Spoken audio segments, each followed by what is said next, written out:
अब तक हमने क्लाइमेटोलॉजी के अंतर्गत इंसोलेशन व टेम्परेचर का अध्ययन किया। आज हम पृथ्वी के ऊष्मा बजट, हीट बजट को पढ़ेंगे।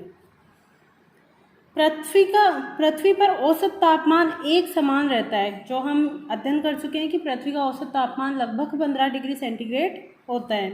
यह सूर्य तप, इंसोलेशन एवं भौमिक विकिरण यानी जो पृथ्वी से विकिरण के रूप में ऊष्मा का उत्सर्जन किया जाता है उसको पार्थिव विकिरण कहा जाता है।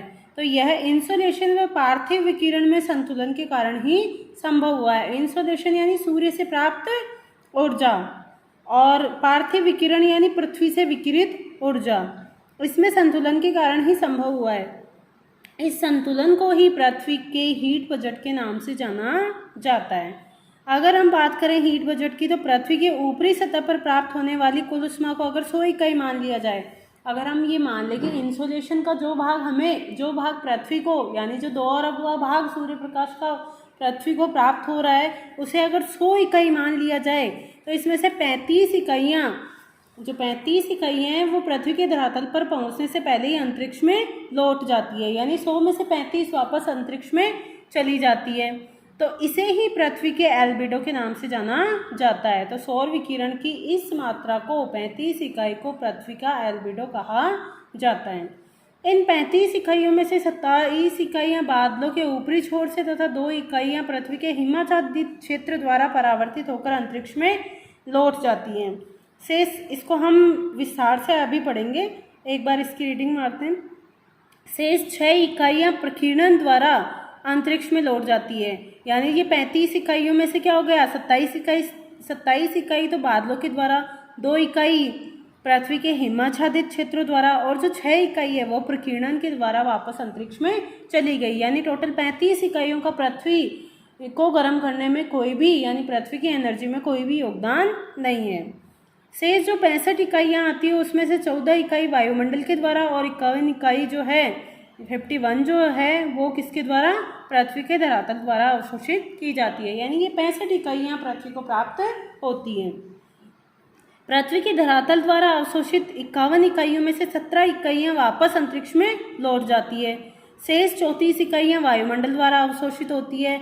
इन 34 इकाइयों में से 6 इकाइयाँ जो वायुमंडल द्वारा अवशोषित होती है, 6 इकाइयाँ विकिरण द्वारा, 9 इकाइयाँ संवहन के द्वारा और 19 इकाइयाँ संघनन की गुप्त ऊष्मा के रूप में वायुमंडल को प्राप्त होती है। इन 34 इकाइयों के अलावा जो 14 इकाई वायुमंडल ने सीधी सौर ऊर्जा से प्राप्त की थी, इस प्रकार वायुमंडल द्वारा 48 इकाइयों का अवशोषण होता है और वायुमंडल विकिरण द्वारा इन 48 इकाइयों को वापस लौटा देता है। इस प्रकार पृथ्वी के धरातल तथा वायुमंडल में अंतरिक्ष में लौटने वाली विकिरण की इकाइयाँ क्रमशः 17 व 48 है। तो लौटी हुई वापस इकाइयों का अगर टोटल किया जाए तो 65 हो जाती है। इससे ही पृथ्वी का ऊष्मा बजट कहते हैं। यानी पृथ्वी ने जितनी प्राप्त की, 65 इकाइयाँ प्राप्त की और 65 इकाइयाँ वापस लौटा दी, जिससे पृथ्वी के तापमान में न तो वृद्धि हुई न ही कमी हुई। इसे ही पृथ्वी का हीट बजट कहा जाता है। अब इसको हम इस प्रकार से समझते हैं, जैसे कि मान लिया जाए कि सूर्य से प्राप्त जो एनर्जी है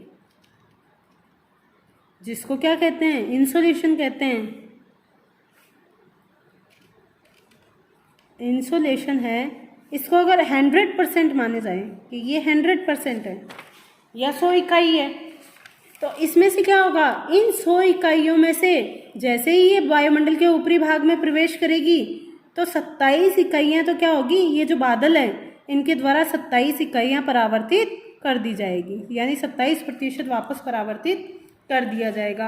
और जो 2 इकाइयाँ हैं, ये मान लो पृथ्वी का धरातल है, तो इस धरातल से क्या होगा, धरातल पर हिम टोपियाँ पाई जाती है और हिम से परावर्तन की मात्रा अपेक्षाकृत क्या होती है, अधिक होती है। तो जैसे ही सूर्य प्रकाश हिमाच्छादित टोपियों से टकराएगा वैसे ही क्या होगा, वापस उसका परावर्तन कर दिया जाएगा।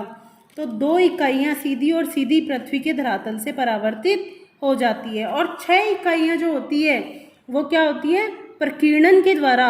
वायुमंडल का ये जो क्षेत्र है उसमें क्या होगा, जैसे ही सोलर विकिरण आएगी, जो धूल कण होंगे या अन्य कण होंगे वो क्या करेंगे, उसके प्रकाश को फैला देंगे और फैलाने से 6 इकाइयाँ जो होगी वो प्रकीर्णन के द्वारा वापस अंतरिक्ष में लौटा दी जाएगी। तो ये इकाइयाँ 100 इकाई में से जो 37, 27, 2 और 6 टोटल करेंगे तो इनका हो जाएगा 35। अगर प्रतिशत के रूप में माने तो 35% जो एनर्जी होगी वो वापस किसको मिल जाएगी? अंतरिक्ष को मिल जाएगी। ठीक है, तो 100 इकाइयाँ प्राप्त की जिसमें से 35 वापस उसने अंतरिक्ष को लौटा दी। तो टोटल अब कितनी पृथ्वी को कितनी प्राप्त हुई? 100 में से 35 घटाते हैं तो टोटल 65%। तो हम बात करते हैं टोटल 65% या 65 इकाइयाँ किसको प्राप्त हुई? पृथ्वी को प्राप्त हुई। अब ये पृथ्वी को प्राप्त कैसे हुई? इसमें से 51% जो है वो तो सीधा पृथ्वी के धरातल ने प्राप्त किया। ठीक है, 51% जो है वो किसको प्राप्त हुई? पृथ्वी के धरातल को। और जो 14% है वो वायुमंडल ने अवशोषित कर ली। वायुमंडल क्या करेगा? वायुमंडल में भी जलवाष्प भी पाई जाती है, कार्बन डाइऑक्साइड गैस भी पाई जाती है, ओजोन गैस भी पाई जाती है। ये क्या करती है? जो सोलर से जो हमें एनर्जी प्राप्त होती है सन से, उसका क्या कर लेती है? अवशोषण कर लेती है, जिससे 14% एनर्जी किसको प्राप्त हो गई? वायुमंडल को।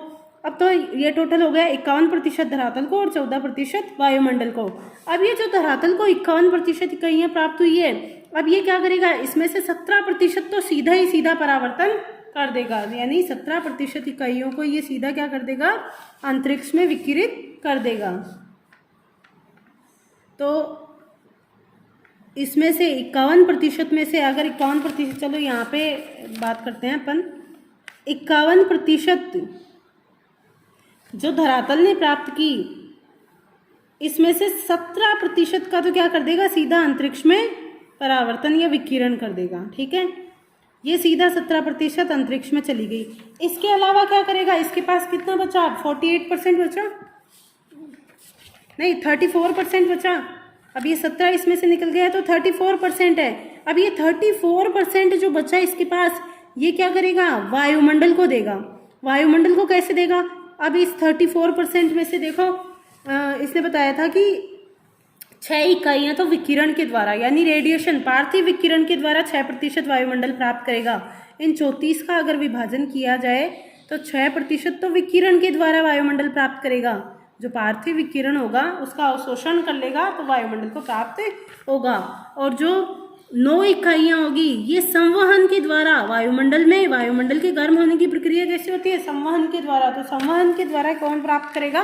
वायुमंडल प्राप्त करेगा।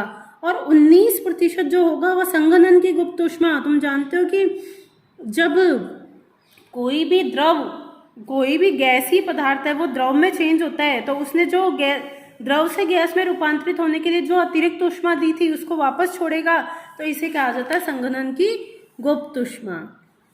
तो संघनन की गुप्त ऊष्मा के रूप में वायुमंडल प्राप्त करेगा।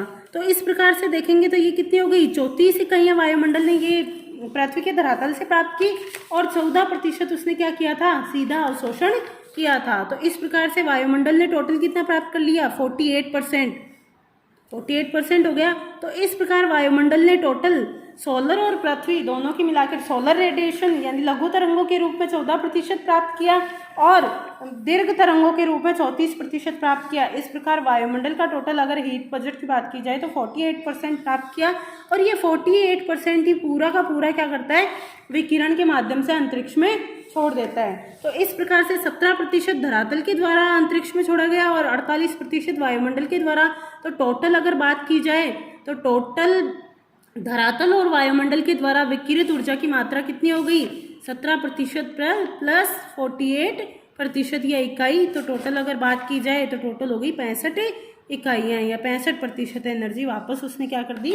अंतरिक्ष में रिलीज कर दी। और प्राप्त कितने की थी? अगर बात की जाए तो 35% तो पृथ्वी पर पहुंचने से पहले ही अंतरिक्ष में चली गई थी, जिसे पृथ्वी के एल्बिडो के नाम से जाना जाता था।